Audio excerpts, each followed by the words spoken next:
This is what we did. We came out with water purifiers, which were the innovative technologies, and we were the first one to have such technologies which we have innovated regularly with number of patents. That's where we thought that we need to go globally, and we have gone globally. We want to make our company as an MNC company present in all parts of the world. The technology which we have and the demonstration which we have done in India is finding success in many, many countries. Besides India, we have successes in Bangladesh, we have success in Sri Lanka, in Dubai, in Iran, Iraq, and we're going to now Latin America and many other countries. So you can, this is what I wish to tell you, that you come out with your processes and you will find a great market. And market is, we need to create brands which is most important aspect to sell your products or even your services. So creation of brands and intellectual property will take you globally. This is my firm belief, and I would like you all to have your dreams and your confidence that you can do it, and you'll certainly succeed. And I like to answer any questions which you have. That would be much better rather than I prophesizing any further. Thank you. Would you like me to do answers right now or later? Together? Okay. Thank you.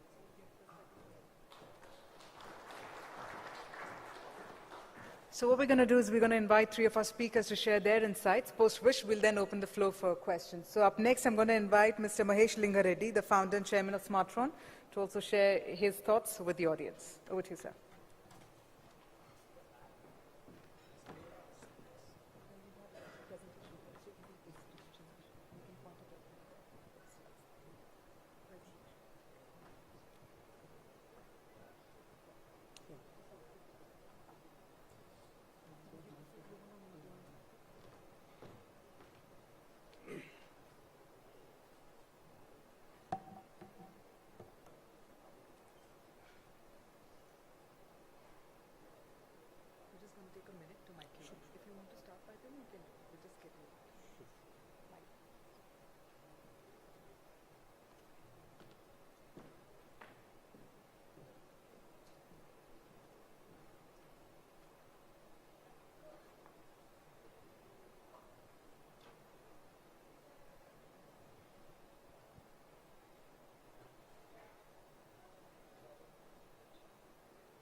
Good afternoon. Sorry for the hiccup. I prefer this format. Since the topic is about building global brands, I thought I would share a little bit about what we are doing at Smartron, but more importantly, the story behind Smartron and what was the motivation. One of the main reasons, the founding vision behind Smartron is looking at this alarming trend, looking at GDP between India and China. If you look at it in the 1990s, we're about the same size, and as you can see over the last 2 decades, the gap widened. Today, I think we are 5x smaller. Our Chinese economy is 5x larger than India. What has happened? While we're stuck in services, over the last 10-15 years, Chinese have built up number of product brands. Initially, it starts off as a homegrown, knockoff, cheap brands, but over time, if you give them the opportunity, they become global brands. So if you look at from Lenovo to Huawei to Xiaomi, there are many more, Oppo, Vivo, across the board, right? It's not just devices or systems or OEMs, but silicon components like Rockchip or Spectrum, Alibaba, Baidu. So across the entire categories, they have created massive set of brands, whereas we have not done much in the last 2 decades. Again, this one shows top 100 most valuable companies in the world. Of course, US has 53. As you can see, China has about 10. This is probably a couple of years ago. It's probably increased. What you will see is India doesn't figure in this list. We seem to serve others. We innovate for pretty much every global brand out there. We are really good at serving them, because if you look at the number of patents we file for our own brands or our own companies, we file less patents than Iran. I think we talk about IITs, and we are very proud of producing a lot of engineers and whatnot. But the reality is we don't really create a lot of IP. We are very happy being service providers and the back office. If you look at the top 50 brands, only Tata, I think, is there at number 45. Other than that, all the brands are not from India. Obviously, we have realized that we are stuck in services. We need to move to building things, manufacturing things. So we started this whole Make in India. Today, Make in India to me is made by China. I mean, it's okay to have Foxconn in India, but we need Foxconn of India. We need Apple of India. We need Samsung of India. Imagine the kind of security ramifications with all the manufacturing that is all the plants are being created and set up by companies not from India, right? These are companies from other countries, whether it's China, Taiwan, Korea. What we really want is, Indian companies becoming Foxconns of India, right? So that is what Royal Make in India. And also manufacturing is needed, but it is not enough to create disproportionate wealth. What we need is a very strong product ecosystem beyond manufacturing. Services, manufacturing, but what is more important is we really need a innovation-driven, IP-driven, strong product ecosystem. Because if you look at the largest, let's say Apple or Google or Amazon, if you look at their valuations, now they're reaching towards $1 trillion valuations, whereas the largest electronics manufacturing company, Foxconn, its market capitalization is about $30 billion.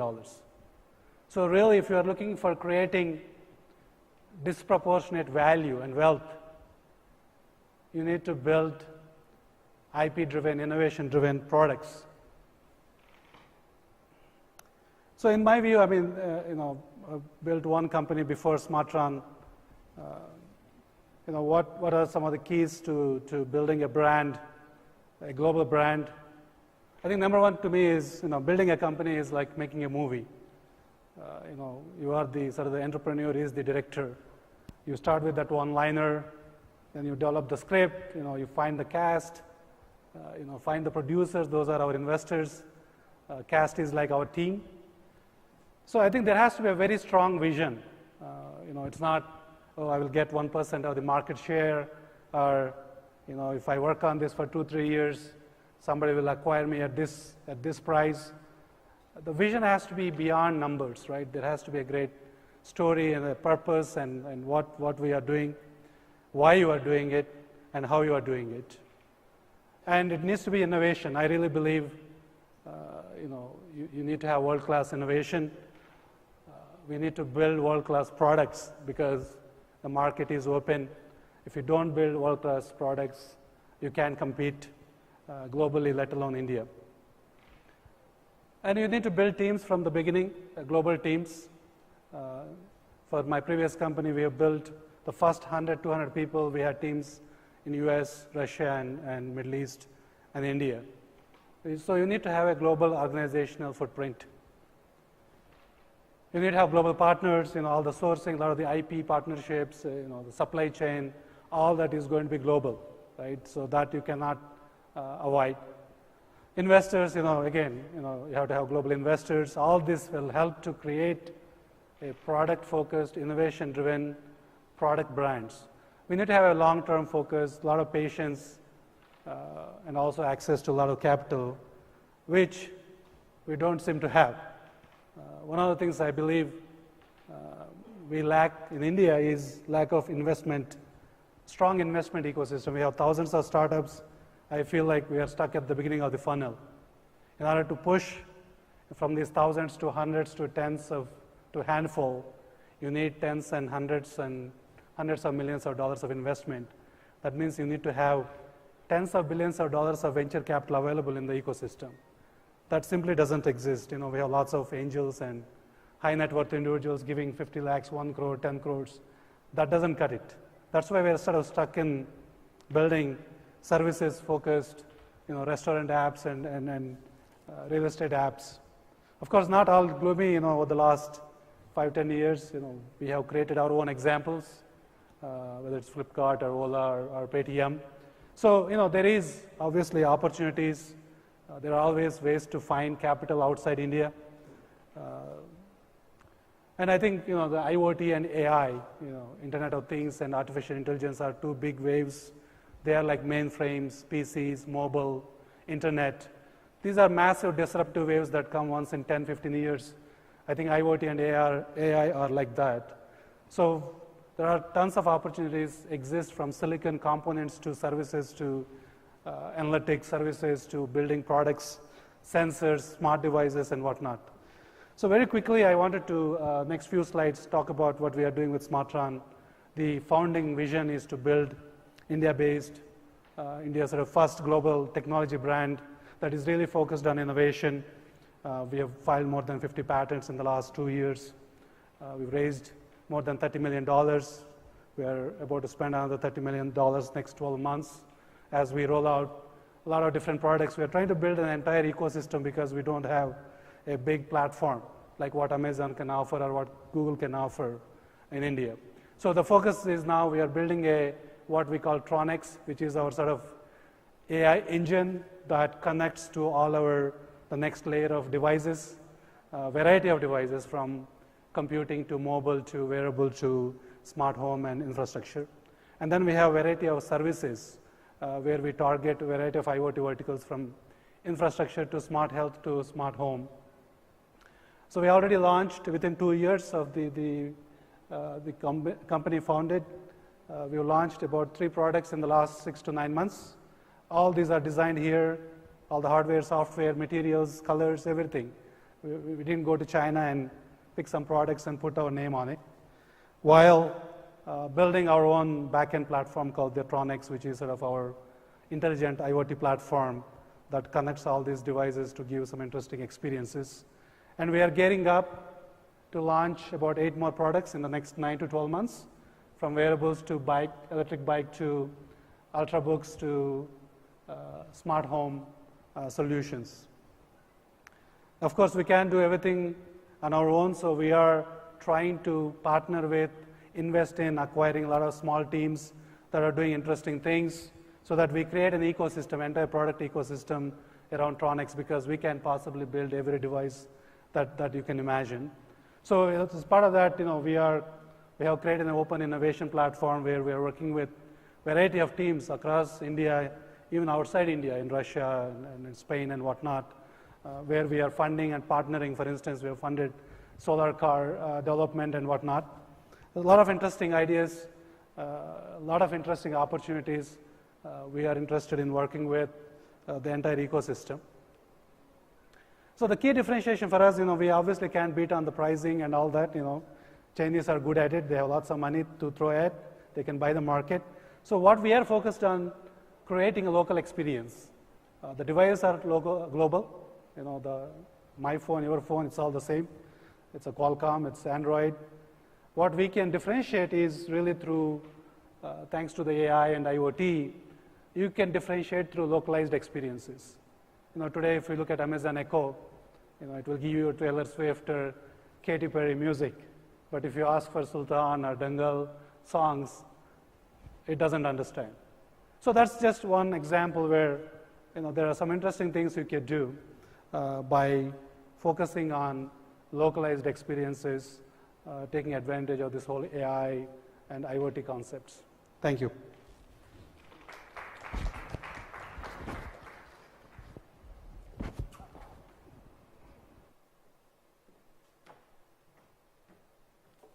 All right then, thank you very much indeed. So we'll march ahead to also invite our final speaker, who in fact is the country manager of SalaryFits India, which is a fintech company that through its platform allows for products or service providers to integrate their systems with payroll information of entities, providing access to a new risk assessment tool as well. We have with us Mr. Guilherme Mota, who's the country manager of SalaryFits India, so our final speaker for this session. Let's have a round of applause to welcome him as well, and let's get to hear from him. Thank you. Yes, forward and back. Good evening. First, namaste. I know that my name is quite hard, Guilherme, but I used to introduce myself here as Gui, so it's easy for you, like Indian butter. There's no way to forget that. So why a Brazilian company are coming over India to try to develop a new product, to try to grow a new market here in India? Currently, around the world, we have 2 billion people unbanked in the financial scenario. We can say that more than 50% of these individuals are based in Asia, and especially in India, more than 200 million people. I can compare that like a whole Brazilian of Indian adults that have never stepped inside the bank, maybe, potentially. But still better that the scenario like 5-6 years ago, with more than 500 million people without a bank account here in India. We are seeing the government changing, we are seeing the market changing, and it's growing really well, and it's quite good. Sorry. So, why the banks and most of the financial providers are not looking for these citizens here in India? Because they have a high cost to do that. Like most of the companies here, they are looking for the top of the pyramid. You have like the KYC costs. This is a subprime market, we can say. And we're still having a big market of the AAAs here in India. Like, we can say that here in India, we have like almost 2 million people. That's a potential first-class market here. It's like, again, like a Brazil of a great market here. And why, again, they are not looking for that? The bureaucracy is quite hard. Maybe not for us, but for most of the citizens here in India that are receiving here like less than 20,000 rupees monthly, less than 30,000 rupees monthly, it's quite hard to get involved in the financial scenario. Like this process sometimes can take like around 2 weeks just to get approved. And when you are looking for money, when you are looking for credit, you need that right now. Like in case, for example, on a financial loan, a health loan, you don't want to wait for 2 weeks to know if you will be approved or not for that. The eKYC is a good project here in India. It's taking the points and really, really faster. And this has been changing like for the last 2 years. But how we could improve, we could bring financial inclusion to the scenario for this base of the pyramid that most of the banks and financial service providers are not looking for right now. We can promote like a cost-effective platform. We can say that we can promote in a paperless solution in a faster way, in a really fair way. Like, we believe that we should promote here in India a sustainable way to provide credit in the market. So I bring SalaryFits. We are a spin-off concept of a company in Brazil that has been working in this market for the last 20 years. I will tell a little bit about our success case there. But I can say that most of the fintech companies here in India, now on this wave, are thinking about how to empower the individual in the way to spend money. Like, I can say the case of the wallets is a very good case here in India. Today we have Paytm, Oxygen, Mob the Week, Free Charger. We have a lot of e-wallets here. But they're not thinking in how really empower their clients. Like, let's suppose that I have some needs and I need 2,000 rupees on my wallet this month. But I don't have a bank account and I don't have even a credit card. Using our platform, bringing the employer to the scenario, creating a health sustainable environment, we can empower them and giving them credit. And sometimes life needs can mean credit needs. So SalaryFits, we can promote loans for festivity, most of them personal loans. We can promote loans for health. We can promote loans like, for example, Diwali is coming right now, so if you are looking for a loan, you can use that, bringing your company committed to this environment. And doing in a sustainable environment, we can be away of bad loans here in India.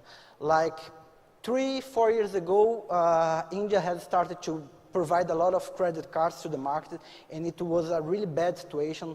Barclays was one of the banks that was trying to do this here in India, but they didn't know how to do that and how to erase your clients. So we have case of, for example, that's very common, especially here in India, golden loans, shark loans, and payday loans, and this is not fair. Like, even on the formal way, like banks, some banks here in India, sometimes they try to provide you a loan that you're going to be involved in like 60% of your salary involved in this loan. So you can pay the first, the second, and maybe the third. But you have other needs. You need to pay your rent, you need to pay your food, and other stuff.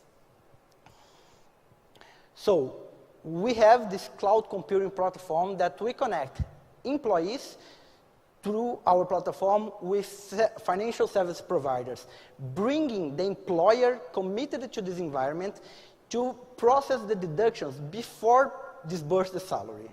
So in our case, the bank, they have the security from the employer, from the company, that they will receive the amount of the installment before the employer receives the salary. So we are reducing the risk to the bank, and for this reason, we are also reducing the interest rates for the clients. Benefits, you can enhance the employee financial health. Like a few years ago, some companies start to think about the health of their team. Now they know that the financial health is also important, especially here in India after the demonetization moment. From the banks, we can be viewed as a commercial tool to them that easily they can target and they can reach a huge number of employees. From the employer view, we can be viewed as a pool of benefits to your team. And there is no cost at all to the companies to promote this kind of platform inside your company. And I'm not bringing this case from my pocket here. As I told on the beginning, we have been doing that in Brazil for the last 20 years. Right now, we are doing the same in Mexico, UK, Portugal, Italy, Spain, and here in India. We are in a market that we have disbursed in the market more than $17 billion. We have 5 million users on our platform, 3 million users on our platform, and we process monthly 5 million deductions on the payrolls. We work with the main courts in Brazil, the city halls. We have huge clients like Nestlé is one of our biggest clients in Brazil. Just Nestlé in Brazil, they have 23,000 employees using our platform to approach for benefits. And just bringing an example, comparing salary deduction loans with credit cards. Both of them, in a couple of last few years, have been growing considerably. Brazil is a very competitive market and very tough market. But if I bring the reality about the interest rates, you can see a totally different scenario. Even here in India, we believe that we can decrease the interest rates for around 6% of the best personal loan that a citizen can have here in India. So here in India, we are talking about something like 10% per annum. The banks used to sell that around 11, 12, but when you do the math with the tax, it goes around 18% per year. And better than that, the default rates. The average of default rates in Brazil for personal loans is around 6% per year. In credit card is a very, very tough market. It's around 62% per year. But in our case, we have that in 0.5% per year. There is no default rate. So I can say that maybe I could bring two answers for the previous session from Ms. Dr. Finn, that how you can keep your team, how you can empower your team. I believe that you have a sustainable tool to do that. And this is SalaryFits. My contacts are on the screen as well. And Shukriya and Dhanyabad.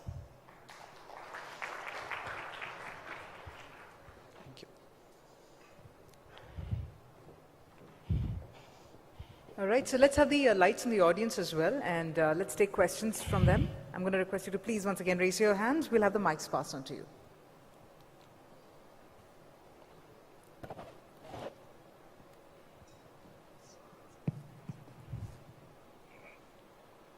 Hi, my question is to Guy. I mean, you talk about creating a credit system wherein you get a pre-approved loan directly on the by being on my payroll. Let's say my team is on my payroll and they want something, they want to spend somewhere, and they can utilize their current payroll with me, and I pay the debt on their behalf while deducting it from their salary. So what I want to understand is, let's say that happens, and if the life cycle of that loan is 6 months and my employee leaves me 4 months in period, so what happens to the rest 2 months? Yeah. How do we deal with that challenge? Good question. First, the company, the employer, is not, they don't have the reliability on the agreement, on the loan agreement. The company is just committed on the environment to process the deductions until you have that employee. So, for example, in case, some companies here in India, they are, when you have an employee knocking our HR, they used to promote this kind of loans by their own funds. And what we are able to promote is a portal, a platform that can be an app or a web cloud platform that you can promote, provide to your employee a better chance to get a better benefits. And this is important because what we're promoting to them is better than everything that they can have if they're going by themselves to the market. But again, to your question, the company is just committed to process the deductions, but responsibility on that is always from the individual, always from the employee.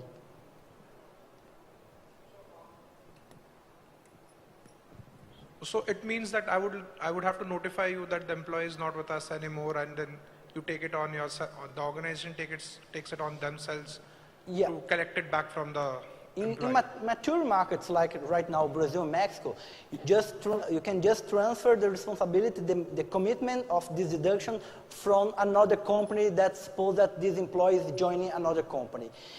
But what we can do here in India is more than everything that banks or other companies they have right now is, when you get fired, for example, you receive several payments for that. So some percentage of that payment can be took to pay to keep part of this loan.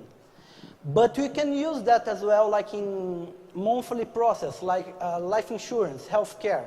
We are not taking amount in advance, but it's easy and cost effective to the companies to have that deducted directly from the fund than try to receive that directly from the client.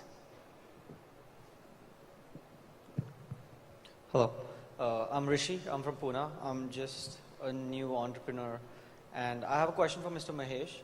So you said that for your products, most of your products, you find all your components in India.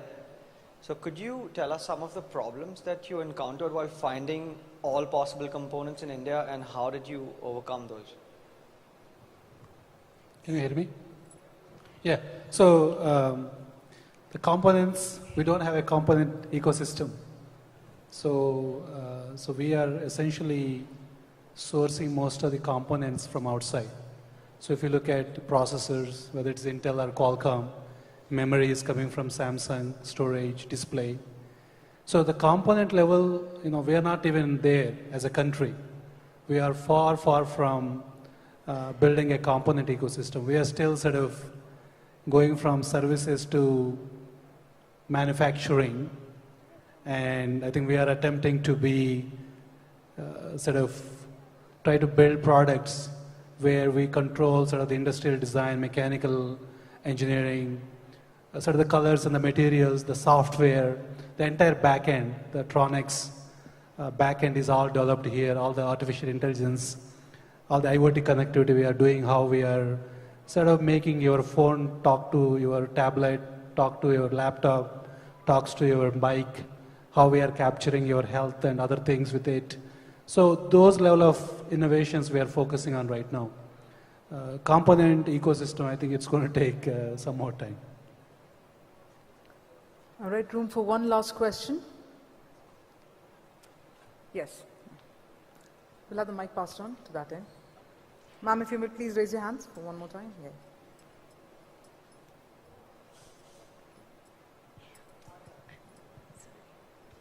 Hi, I have a question for Mr. Mahesh Gupta.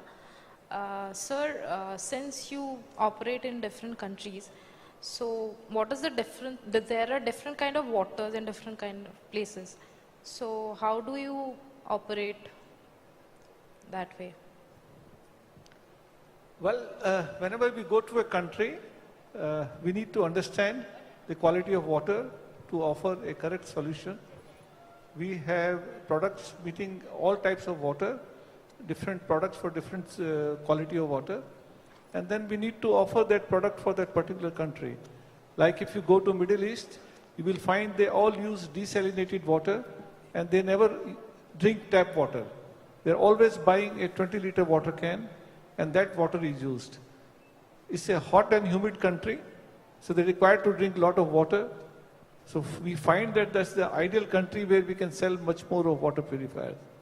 And that's where we offered them, and we went to what type of water purifier they like to have. And we noticed that they all have modular kitchens and they like to keep a water purifier below the counter, and this we call it under the counter water purifier. So that is what we offered them, and that's working quite well. So depending upon the country, depending upon their way of using water and the quality of water, we need to offer the solutions to them. All right then, so well on that note, we come to the end of that exciting session there. I'm going to request Ms. Punita Kapoor, the Assistant Editor of Entrepreneur Media, to please come on stage and present a token of gratitude to all of our three speakers. And can we have a huge round of applause there from our members of the audience to thank our speakers for their valuable time.